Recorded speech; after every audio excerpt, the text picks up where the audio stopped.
Hey guys, what's up? It's the Culture Detective here. Investigator.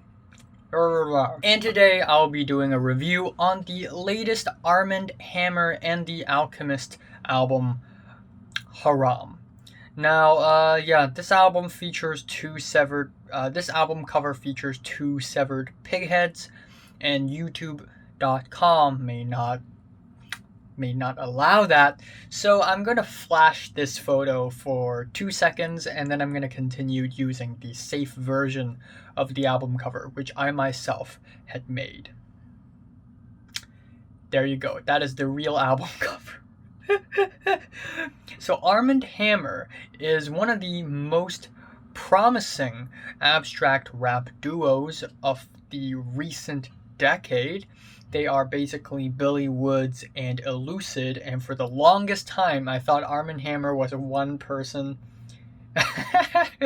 But actually, it is a duo between Billy Woods and Elucid. And if you know Billy Woods has been one of the most important abstract rappers of the past decade because he has dropped one very fantastically amazing socio-politically conscious album after another. History Will Absolve Me, Hidden Places, Known Unknowns, and the album he released earlier at the end of 2020 with Moor Mother, Brass, and he and Elucid had also collaborated on a few albums as well, including Paraffin, which I did not cover because I didn't really quite get it at first when I first listened to it, so I just kind of skipped over it. But now that I've known a little bit more about abstract rap, I'm beginning to appreciate what makes abstract rap so abstract. And then they are collaborating with one and only The Alchemist, who is also one of the most promising producers in hip hop, and he has been in the game for a long time already.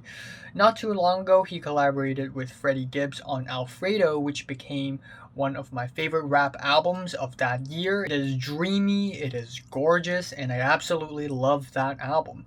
The Alchemist had also previously worked with Bull D. James. So anyways, Haram. It is a very moody album, but unlike the very dreamy and sort of psychedelic quality that Alfredo has, this album is so much more dreadful and so much more dreary and downtrodden and grim, which is as expected from Billy Woods' music, to be honest. So anyways, Sir Benni Miles is a fantastic album opener in my opinion. It's feverish, it's nightmarish, it's dreary. These swirling, descending tones and lyrics that are very strange and almost has a religious angle on it, and then these rhyme combos presented by Elucid on this track is absolutely amazingly written, but also very hypnotic and mesmerizing, and not in a positive way. It just sucks you and it sucks your soul. Then we have Roaches Don't Fly with these very downtrodden synths that sound like they're trying to get poppy but never really reach that point, thus downtrodden. And then once again we got these very sharp performances by Elucid.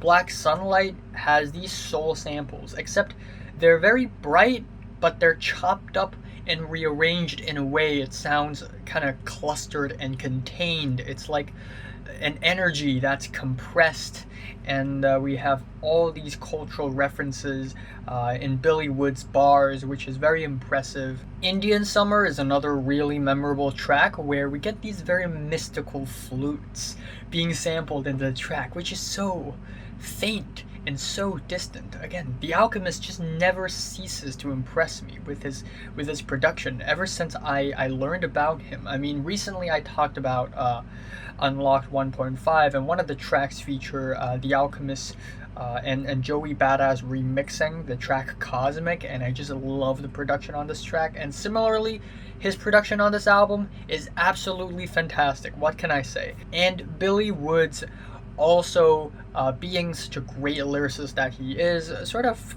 raps in a way it's almost like he's talking about the origins of a villain on this track. The track Aubergine features this very dusty and spacey and strange and kind of Twilight Zone styled kind of beat and instrumentals with these slow drums, and then we get these vocal snippet detours that are very disorienting.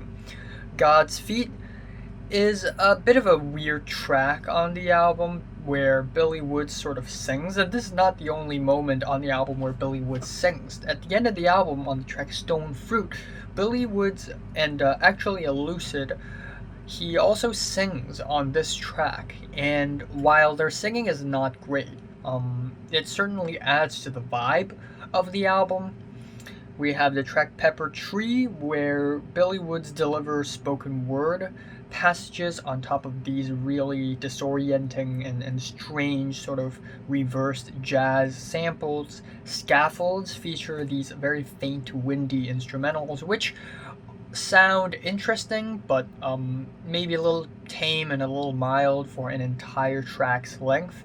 Falling Out the Sky features the one and only Earl Sweatshirt, and it sounds very blissful and very dreamy in that we get these hanging keyboards, hanging in that they're just sort of loosely dangling, and Earl Sweatshirt gives a pretty compelling performance as well. Earl Sweatshirt really fits into the abstract rap scene given his recent transition into abstract rap with some rap songs. And then we have Wishing Bad, which is rap quartet track, where this track also features Carly Castro and Armand. And this track is grim. It sounds really grim and really spacey, and instrumentally it may not stand out all that much, but I still enjoy it for what it is. Shisharon, I believe that's how you pronounce it. I might be wrong.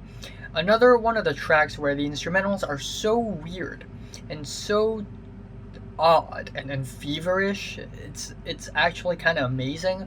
It's so loose, it sounds like it's fading away, and it sounds like I'm plummeting into the deepest parts of the ocean, and I'm hearing strange calls from fishes that humans have not discovered. And Quelle Chris is also featured on this track, which is fantastic as well. Squeegee has these sort of rumbling hi-hats and wavy keyboards, which are alright, and Robert Moses features these really dreamy and strange saxophones, which sounds like something you hear in like the Twin Peaks soundtrack. And then again we have Stone Fruit, where we have these woozy psychedelic instrumentals, and once again Elucid singing. And while the album didn't end off strongly, I still like the album. I like the production on the album. I like the performances on the album. That being said though, given how grim and disorienting and feverish this album gets, this isn't really the kind of album that I would constantly go back to. However, I still enjoy the production and the performances and the lyrics on the album. My favorite track here is Falling